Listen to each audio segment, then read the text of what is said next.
Blessings, everyone, and welcome back to the Daily Scoop. If you are new here, make sure you subscribe, turn on those notifications, and leave a comment because today we have plenty to talk about. The dancehall conversation is eating up once again, and this time the name at the center of the discussion are Vybz Kartel, Masicka, Skillibeng, Likkle Vybz, Jashii, Chronic Law, Alkaline, J Progress, and a lot more. There are questions about whether a lyrical confrontation between Masicka and Skillibeng could actually happen.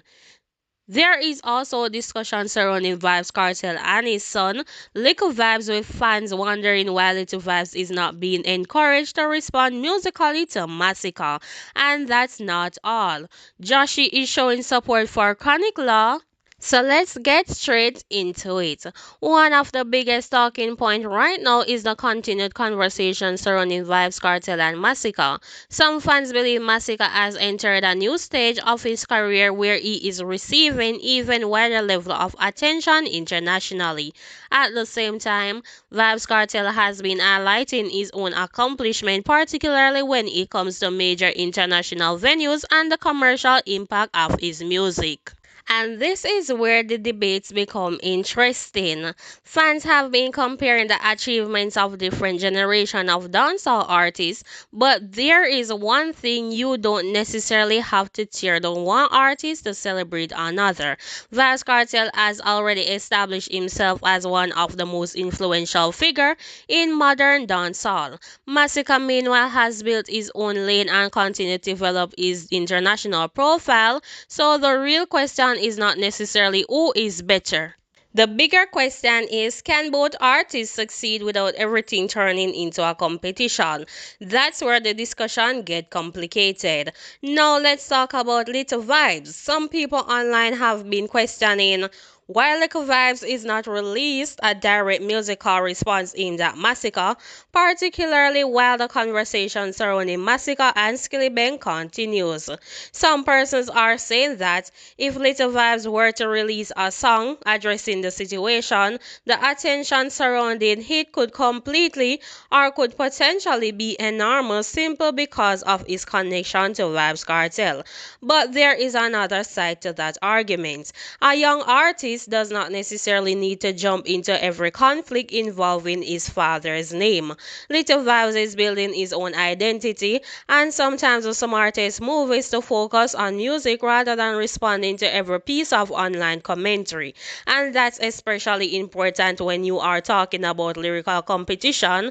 A clash can generate attention, but it can also create unnecessary pressure. So whether Likkle Vybz' response or stay focused on his own career is ultimately something he and his team have to decide. Another point being discussed is Vybz Kartel's continued celebration of his major arena accomplishments. The artist has been highlighting his ability to attract large audience and internationally, with reference to venues such as Barclay and Scotiabank Arena appearing in the conversation. That is an important part of Kartel legacy. Whether someone support Gaza, Vendetta, Gully, or simply listen to dancehall without choosing side, it is difficult to deny that Vybz Kartel has had a major influence on the genre. The interesting thing is that whenever another artist reaches a significant milestone, the conversation often turns into, can this artist surpass Kartel? And that is where fans start arguing. But every generation should be allowed to build their own legacy. Now let's move to the possibility that has many dancehall fans talking: Masicka versus Skillibeng. Recording artist Desperado recently gave his thoughts on the possibility of these two artists facing off musically. And honestly, I understand why people are excited about this one. Masicka has his lyrical style, Skillibeng has his own unique delivery sound and international presence. They represent different approaches to modern dancehall, and that's exactly why a clash between them could create a lot of attention. But here is the most important question. question. Would Masicka actually want to participate? That is something nobody can answer unless Masicka himself decides to speak on it.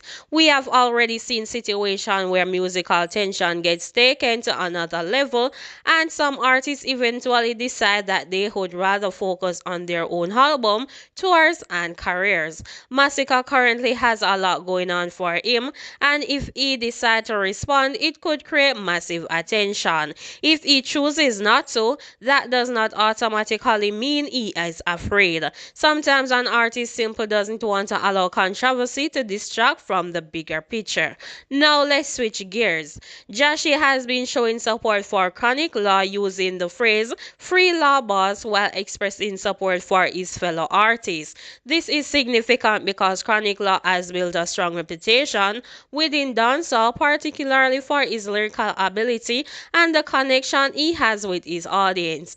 Jashii support adds another voice to the conversation surrounding chronic law, whether it develops into a larger musical campaign or remains simple a message of solidarity. Fans have definitely noticed it, and sometimes support from another artist can mean a lot, especially during difficult period. Another interesting opinion came from J Progress, who believe Masicka is benefiting from the current moment in dancehall. According to that argument, the dancehall landscape is changing. New artists are becoming more prominent, different sounds are gaining attention, and audiences are becoming more willing to support artists outside the traditional camps. And Masicka happened to be one of the artists benefiting from that shift. But here is where I think fans have to be careful. It is easy to say artist A is finished or artist B is replacing artist C, but music does not always work like that. An artist can have a period where another artist dominates the conversation, and that does not erase everything they accomplished previously. Vybz Kartel influence is not something that disappears simply because another artist has a successful album. And Masicka's success does not need to depend on defeating Kartel either. Both stories can exist at the same time. And speaking of the changing dancehall landscape, Alkaline remained another major name to watch. The artist recently performed in Trinidad, where he has a significant fan base. Alkaline has always maintained a distinctive approach to his career, rather than constantly attaching himself to another artist's movement. He has built the Vendetta brand into something recognizable on his own. That's one of the reasons why his name continues to come up whenever people discuss the future of dancehall. So if we are talking about the next generation of major dancehall artists, it would be difficult to leave Alkaline out of it. This is probably the most interesting question coming out of it all. Who is going to carry dancehall into the next major era? Some say Masicka, some say Alkaline, some will argue that Skillibeng has the international potential, and of course there are still millions of people who believe Kartel remains the defining figure of modern dancehall. So, this is where we're going to leave it for today. But my question to you is, do you think Likkle Vybz should respond to Masicka, or should he stay focused on developing his own career? Drop your thoughts in the comments. Don't forget to like the video, subscribe to the channel, and turn on the notification bell. Big up everybody watching from Jamaica, the Caribbean, America, Canada, the UK, and everywhere else. Until the next one, stay safe, stay blessed, and keep supporting Jamaican music.